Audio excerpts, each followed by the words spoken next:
Hello friends, in today's tutorial video we would talk about stanza number 4 and stanza number 5 from the poem Ode To A Nightingale. And my request to you is to please go and visit the first video that deals with stanza number 1 and the second videos dealing with stanza number 3 that I have already uploaded.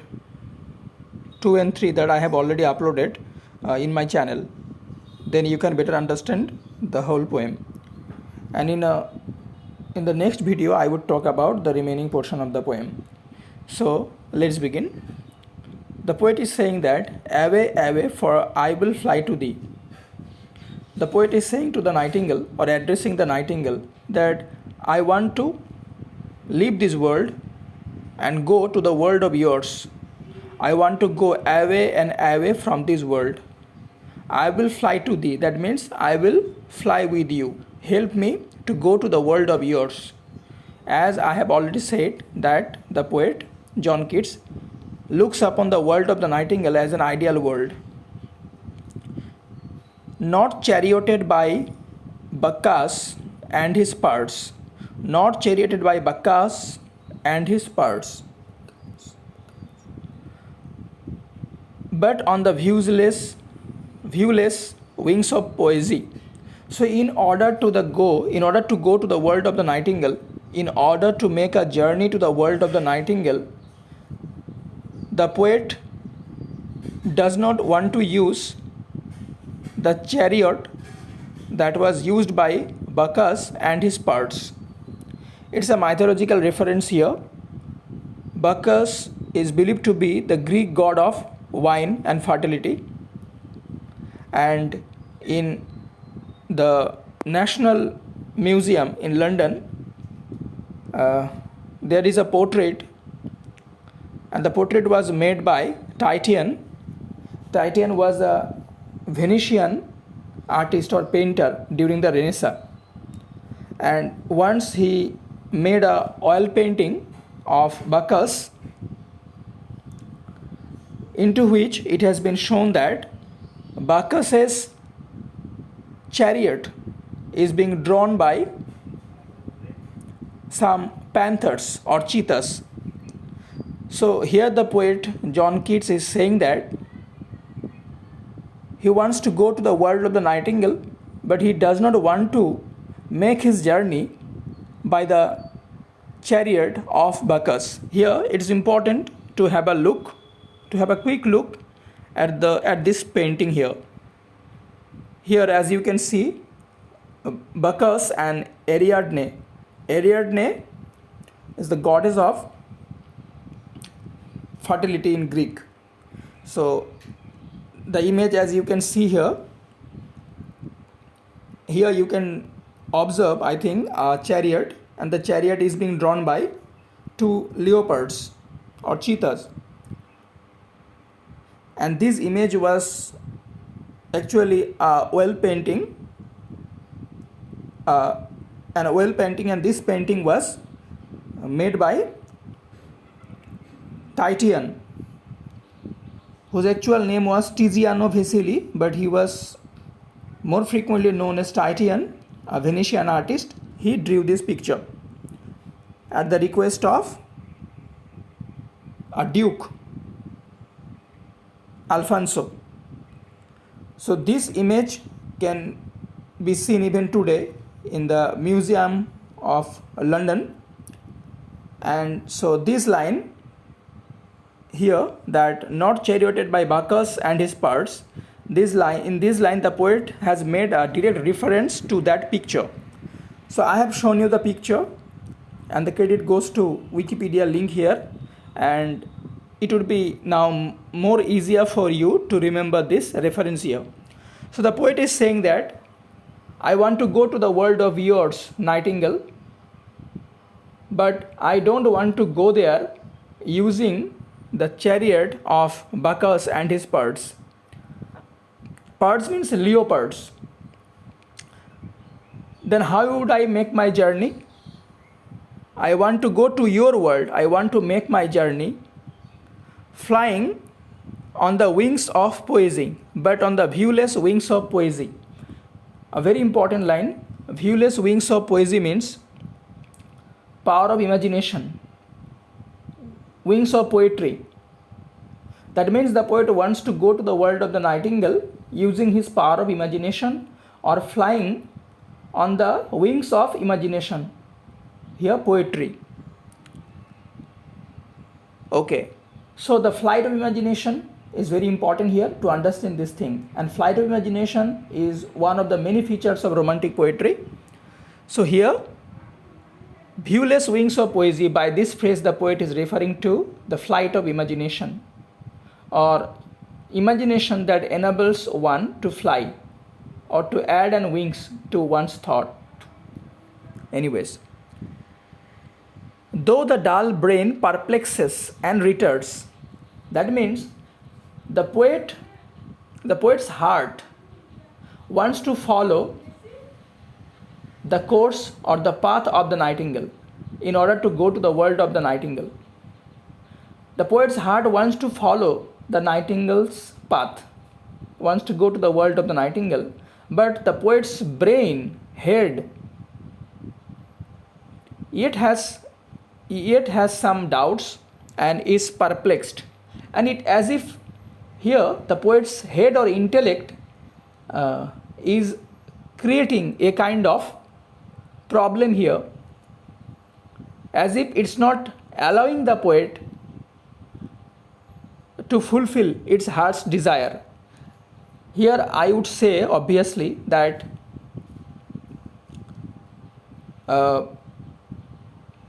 here a contrary state has been shown in this line, that in the classical age it was believed that we should give more importance to our head, that is reasoning, than to our heart. But in the romantic age we find them saying that we should pay more importance to our heart, that is our feelings, than our head, that is reasoning. So here that very conflict between head and heart has been talked about very briefly. So if they ask you any question from this line, then you should try to put light on this conflict between head, that is reasoning, and heart, that is feelings here. So the poet is saying that though the dull brain perplexes and retards, as the brain is stopping the poet, as his reasoning, as his logic is stopping the poet to go to follow the course of the nightingale, that's why the poet has criticized his own brain as dull. That means the brain is dull enough, my reasoning is dull enough or quite dull to understand the feeling. Anyways, but already with thee, though my reasoning is stopping me from following your path, yet I am already with you. Already with thee. Thee stands for the nightingale. Tender is the night. And now it's all evening. It gets evening now. And how is the night? How is the night? Evening is the beginning of a night. The night is tender. The atmosphere, the environment is all serene and sound. Tender is the night. It's the best time to make a journey. Tender is the night. And happily the queen moon is on her throne. The night is tender, all serene and sound. And happily means possibly queen moon is on her throne. Here moon has been personified as a queen, Diana, Queen Diana. Here moon has been personified or has been looked upon as a queen. The poet is imagining that as if the moon as a queen is all sitting on her throne, clustered around by all her starry face. Starry face. If we just have a look at the moon in the sky, we can see that the moon is not alone in the sky. The moon is surrounded with many stars. So here the moon surrounded with stars. Here the stars surrounding the moon have been described or have been imagined as if they are the maids as the maid servants or maids surround the queen all the time, in the same way here the stars have been imagined and described as some maids surrounding the queen moon. You should understand the comparison here, only then you can answer the questions properly, or you can sense and detect the right option in case of multiple choice type questions. But here there is no light. It's now almost dark. There is not much light left, but here there is no light save what from heaven is with the breezes blown through verdurous glooms and winding mossy ways. Now it's not much light over there, since it's now the time of evening, so the place is all gloomy and not luminous. So what is left now is some breezes. What is left now is breezes, save what from heaven is with the breezes blown. Light breeze is just blowing over there, and this breeze or these breezes are just blowing through verdurous glooms and winding mossy ways. That means breezes, light wind is just flowing through the forests, through the forest openings and narrow paths and alleys. Light wind is just flowing through the narrow paths or alleys or lanes of the forest. Through verdurous glooms. Verdurous means the lanes and alleys which are there in the midst of the greeneries, the trees, the shrubs and leaves and all that. Winding mossy ways. The forest is full of many ways or zigzag paths or alleys, narrow lanes, and they are not straight, they are all winding. That means zigzag. Mossy ways. Mossy ways means, since the poet is giving a description of a forest here, the topography of a forest, topography of the land of a forest, so obviously the lanes here, the openings here won't be straight, they would be at a zigzag condition and winding. And since it's the description of a forest, so the ground is all covered with mossy ways. So what is important here is to note the imagery. So the moment the poet talks of mossy ways, as if it creates a kind of word picture in our mind, we can imagine it. So in order to understand the poetry, we should also try to reach to the word of the very description, the very word the poet is giving. So whenever we go through any poem, the poet takes us to a journey, and we should deliberately try to take part in this journey. We should give company to the poet, only then we can better understand the poem. So whenever we go through any literary piece, this fact is undeniably true, that the author or the poet, the very author or the very poet, actually takes us to a journey of a world of his own. And here the readers also take part in this journey completely. They should devote themselves. Okay. Now moving on to the next stanza, that is stanza number 5. As you can see here, now the poet is already in the company of the nightingale. The poet is saying that I cannot see what flowers are at my feet. Since it's not luminous anymore, it's gloomy, I am getting some fragrance of flowers, but I don't know which flowers are there at my feet.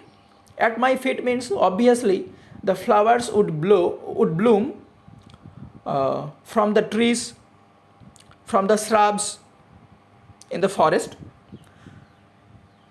on the ground obviously. And the poet is saying that I can smell the flowers, the fragrance of the flowers, but since it's gloomy all around, I can't see where are the flowers and which flowers are they. I can't see the flowers, but I can smell their sweet fragrance. Nor what soft incense hangs upon the boughs. I'm getting the smell of flowers from the ground, but I can't see them. I'm also having some soft incense, soft fragrance of flowers from the trees, from the boughs,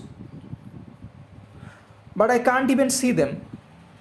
But in embalmed darkness, here the poet has described darkness in such an appealing way that it makes a direct appeal to our senses. But in embalmed darkness, since the place is gloomy, the poet has described darkness as embalm. That means the poet is saying that as if here darkness has an embalming effect. Here the poet has taken darkness as an ideal time to make a journey from this world to the world of the nightingale.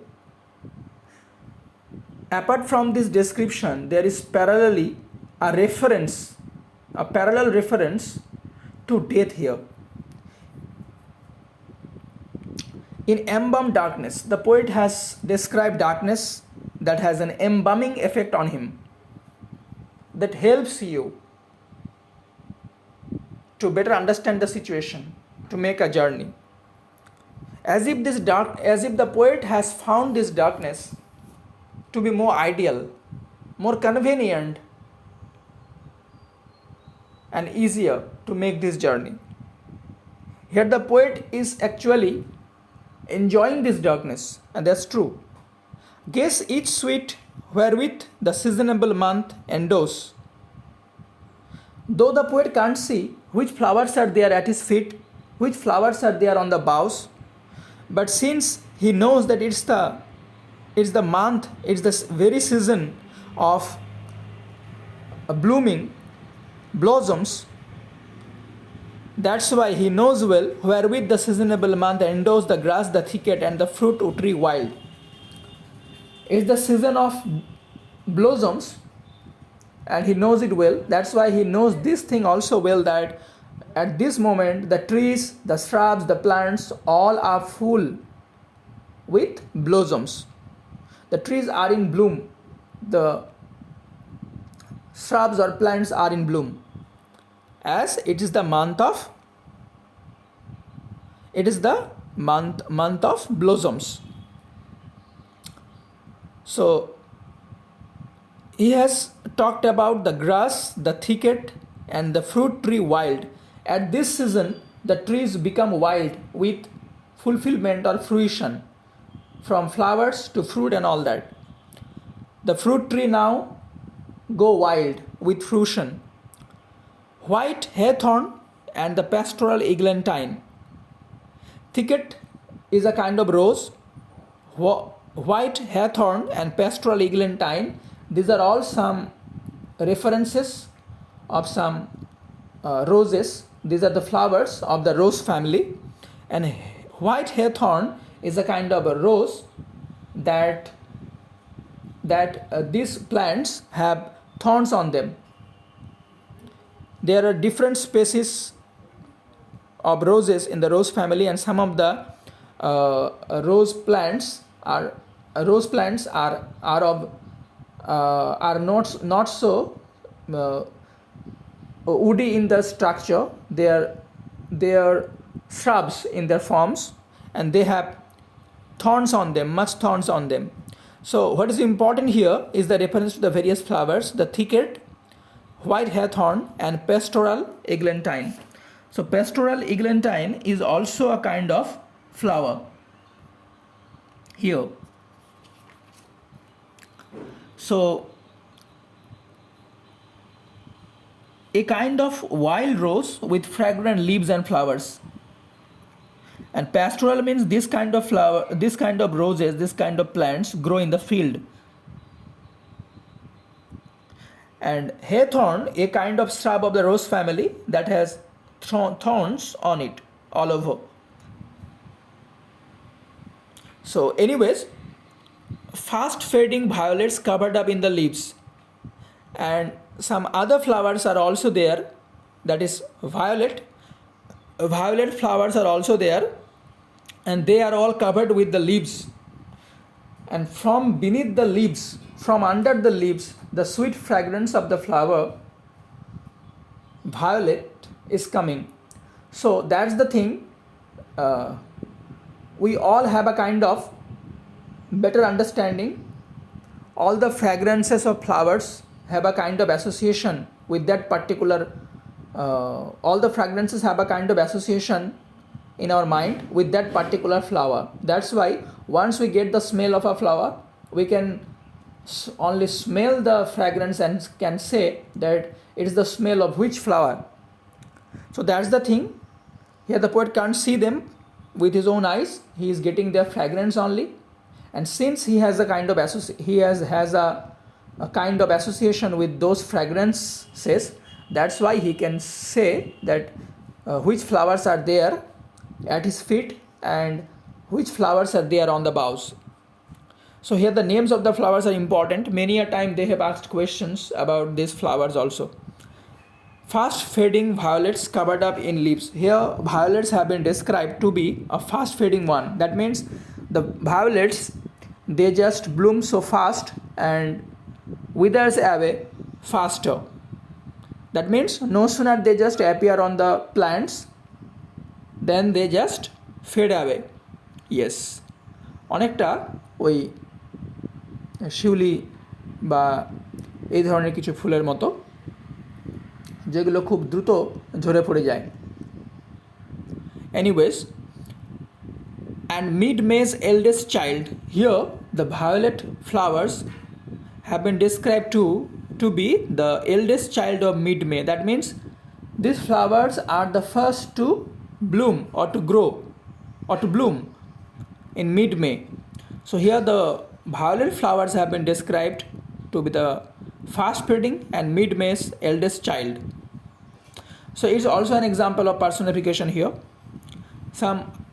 The coming mask rose full of dewy wine. The poet has further made reference to another flower, that is mask rose.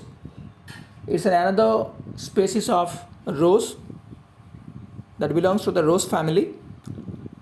Full of dewy wine. The mask rose, that is all full of wine. Here wine means full of honey. That means the flower is full of wine. Full of dewy wine, that means full of honey. The murmurous haunt of flies on summer eves. And during this time of summer evening, the bees, the honey bees, they just come and make the buzzing sound around the flowers. What are they doing? They are collecting the honey from these roses. So, the example of sensuousness, the reference of sensuousness gets so highly reflected here in this stanza. The way he has given the description to the very flowers and their fragrances, it creates a picture in our mind. It directly appeals to our senses. As I have already said, that sensuousness is one of the many features of Keats's poetry. So I hope that you can understand the poem well. Yet you need to go through the poem, and these explanations are going to help you a lot.